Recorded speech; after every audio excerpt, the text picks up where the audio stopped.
आज स्वर्गीय राजेश पायलट जी की जयंती है और हम सब उनको अपनी श्रद्धांजलि देते हैं और उनको याद कर रहे हैं। इस अवसर पे यहाँ पर टोंक के अंदर हम लोगों ने कैंप लगाया है और ये कैंप उन लोगों के लिए है जो दिव्यांग हैं।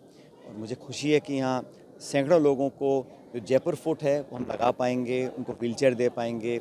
हियरिंग एड हैं, बैसाखियाँ हैं, वॉकिंग स्टिक्स हैं और चश्मे हैं। जो डायबिटीज़ की बीमारी है उस सब का हम यहाँ उनकी मदद कर रहे हैं। ये एक मैं समझता हूँ सबसे बड़ा पुण्य का काम है और मैं मेहता साहब का बहुत धन्यवाद करता हूँ कि उनकी संस्था ने यहाँ पर आकर ये निःशुल्क शिविर लगाया है और सैकड़ों लोगों को इससे मदद मिलेगी।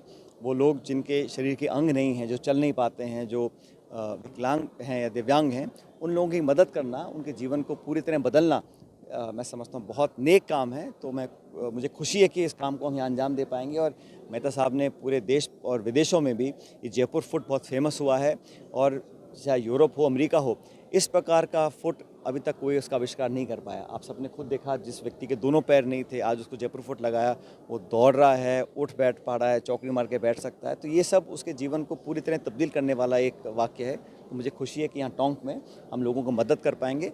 हम लोग हमेशा से अलग अलग काम करते हैं, डेवलपमेंट के काम होते हैं, विकास के काम होते हैं, लेकिन जो गरीब तबका है, जो सबसे असहाय और निर्धन लोग हैं, उन लोगों की मदद करने के लिए आज हम आगे आए हैं। तो मुझे खुशी है कि इस पुण्य के काम को आज हम लोग यहाँ पर कर रहे हैं। एक छोटी सी मुलाकात इस बड़े कैंप का। हमारी मुलाकात एक फ़्लाइट में हो गई, हवाई जहाज़ में हम उतर रहे थे। तो मैं इनके बारे में बहुत पहले से जानता था, तो लेकिन उन्होंने चलकर कहा कि राजस्थान में अनेक जगहों हम इस काम को करते हैं, पूरे देश में कर रहे हैं, अलग अलग राज्यों के अंदर। तो मुझे लगा कि हमारे टोंक में, क्योंकि यहाँ पर काफ़ी गरीब लोग रहते हैं शहर के अंदर और उन लोगों तक सारी सहायता नहीं पहुँच पाती है। कई बार हम कोशिश करें भी तो सरकार और जो बाकी संस्थाएं हैं वो वहाँ तक नहीं पहुँच पा रही थी। और मैंने देखा था बहुत सारे लोग ऐसे हैं जो सड़कों पर गलियों में बैठे रहते हैं, जिनकी मदद परिवार की इतनी क्षमता नहीं है कि उनकी मदद कर पाएँ।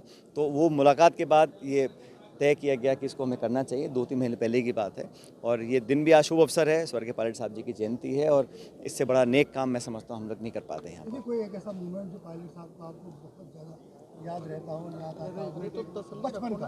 पायलट साहब के स्वर्गवास को बहुत समय हो गया, लेकिन मुझे जो उनके साथ समय बिताया मैंने 22-23 साल, वो सचमुच बहुत अद्भुत था।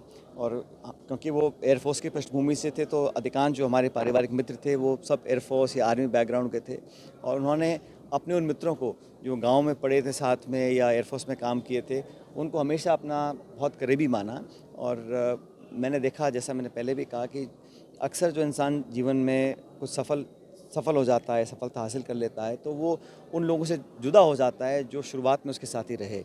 और ये मुझे लगता है कमज़ोरी होती है, क्योंकि जिन लोगों ने संघर्ष में, बचपन में, उन बुरे दिनों में आपका साथ दिया या आपके दोस्त रहे, उनके साथ एक दूरियां बन जाती हैं। क्योंकि जब सत्ता आती है तो चकाचौंध ज़िंदगी हो जाती है, बहुत व्यस्त आ जाती है, नए नए लोग मिल जाते हैं। लेकिन लोगों को, पुराने लोगों को, जो हमारी जड़ें हैं, उससे अपने आप को बरकरार रखना, ये बहुत बड़ी एक, मैं समझता हूँ, एक इंसान को एक याद रखना चाहिए। वो हमेशा मैंने देखा। और मुझे तो पायलट साहब का ये हमेशा याद रहता था कि वो कितना भी काम हो, कितनी मुश्किल का समय हो, वो हमेशा मुस्कुराते रहते थे। और उनकी जो मुस्कुराहट है वो बहुत सुकून देने वाली थी।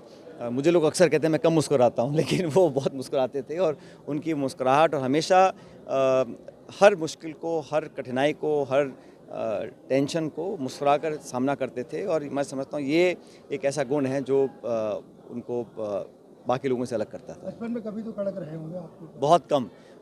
मेरी माँ ज़्यादा कड़क थी, वो तो बहुत ही कड़क थी, लेकिन फादर इतने कड़क नहीं थे। लेकिन हाँ, एक सीमा तक।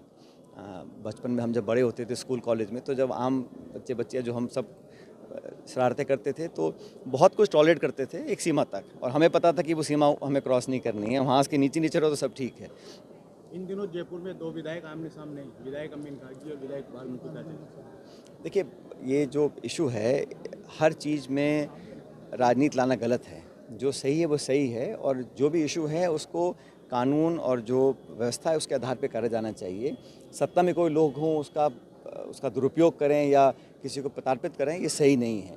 मुझे लगता है इस प्रकार की घटनाएं नहीं होनी चाहिए, और हर व्यक्ति को अधिकार है नियम कानून से रहने का और संविधान के दायरे में जो प्रावधान है उसके आधार पर काम करने का। लेकिन ये जो टकराव पैदा होता है, ये कोई अच्छे संकेत नहीं है। केंद्र का बजट आया, आपने देखा, राज्य का बजट कल आना था? केंद्र का बजट देखा, लेकिन उसमें देखने लायक कुछ था नहीं। पहली बात तो पूरे भाषण में राजस्थान का नाम एक बार भी आया नहीं। वो तब जब डबल इंजन की सरकार है, राजस्थान में सरकार बीजेपी की है, लेकिन केंद्र की वित्त मंत्री ने एक बार भी राजस्थान का जिक्र तक नहीं किया।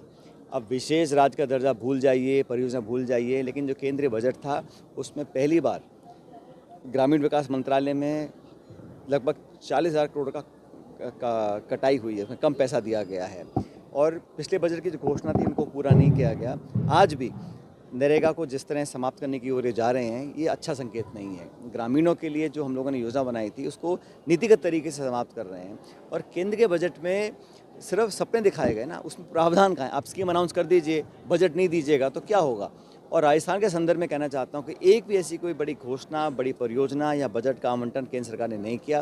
मुझे पता नहीं कल क्या बजट लेके आएंगे सरकार जो भाजपा की है, लेकिन सबसे पहली प्राथमिकता होनी चाहिए बेरोजगार। आज 15% बेरोजगारी है और जो अनऑर्गेनाइज सेक्टर है वहाँ पर लगातार कमी आ रही है। सरकार ने कोई प्रावधान नहीं किया, वो सिर्फ चंद लोगों के लिए काम कर रही है। जो आवाम है, जो शिक्षित लड़के लड़कियाँ हैं, उनके रोज़गार और निवेश का कोई प्रावधान ना तो केंद्र के बजट में था।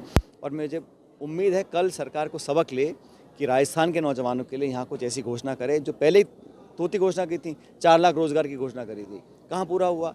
तो पहले अगली घोषणा से पहले बताएं कि पिछली घोषणा का क्या हुआ, क्योंकि बार बार ये जुमले देने का जो परिपाटी है ये कोई ठीक काम नहीं है। आपने प्रस्ताव दिए हैं कि प्रस्ताव पूरे होंगे, क्या मतलब? तो जिले के लिए, प्रदेश के लिए जो मुझे लगा होना चाहिए, चाहे सिंचाई की बात हो, चाहे रोज़गार की बात हो, चाहे निवेश की बात हो, मैंने सरकार को लिखा है। मैं उम्मीद करता हूँ सरकार करे, क्योंकि कई ऐसे काम हैं जो आधे पड़े हुए हैं और कई काम जो पूरे हो गए हैं।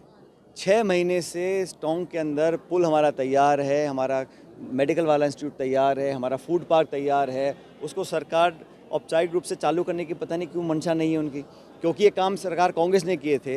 अब पूरे हो रहे हैं तो उसको खोलना नहीं चाहते हैं। मैं चाहता हूँ जल्दी इसको करें ताकि पब्लिक इसका फ़ायदा ले सके। ये सारे काम करोड़ों की योजना थी। ये 150 करोड़ का पुल बना है जो तैयार हो गया है, इसको चालू करना चाहिए ऑफिशियली।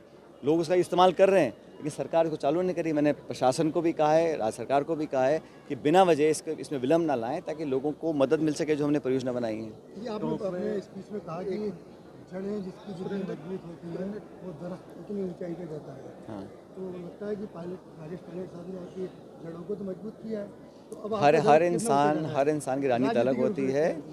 मैंने कहा ना आपको, पब्लिक, लोग, मतदाता, क्षेत्र के लोग और आमजन, इनके साथ एक आत्मीयता का व्यवहार और संबंध बना रहना चाहिए। और राजनीति होती है तो जनता के दम पर होती है, हार जीत लोग कराते हैं। अब लोगों से आप दूर हो जाएंगे और घमंड और अहंकार की राजनीति करेंगे, सत्ता का इतना आपको गुरूर हो जाएगा तो निश्चित रूप से वो दूरी बन जाती है। और जब दूरी बन जाती है तो जनता आपको नकार देगी। दो दिन पहले मैंने सारी मांगों के बारे में लिखा है भाई, चाहे रेल परियोजना हो, सिंचाई परियोजना हो। अब जब सरकार पे कल देखते हैं बजट में क्या निकल कर आता है। 2 दिन पहले मदन दिलावर ने कहा है जब आतंकवादी मरते थे तो सोनिया गांधी ये बाटला हाउस में बैठे उनके बारे में कुछ बोलना नहीं है, वो तो वैसे बयान देते रहते हैं, उनका कोई सर पैर नहीं है।